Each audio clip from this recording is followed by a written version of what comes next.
मामू घरे थिबा जणे 6 वर्षर शिशुपुत्र पोखरी रे बुड़ी जिबारु तांकर जीवन जाइछि।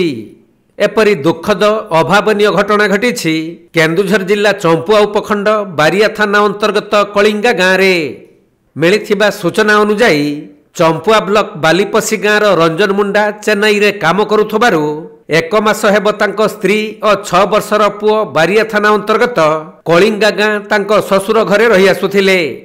तेणु कुनी पुओटी घर निकटरे खेलुथबा बेले पाखरे थिबा एक पोखरी निकटकु जाई असावधानता कारणरू पानी रे बुड़ी जाइथिले।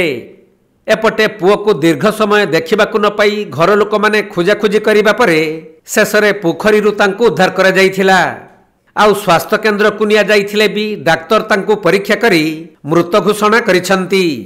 खबर पाई बारिया पुलिस डाक्तरखाना रे पहुंची मृतदेह को जबत करी घटनार तदंत करिबा सह शव व्यवच्छेद पई चंपुआ डाक्तरखाना को पठाइछंती। तेबे मामू घरे शिशुपुत्रर मृत्यु को नहीं तांको परिवार रे अति दुखर छाया खेली जाइछि।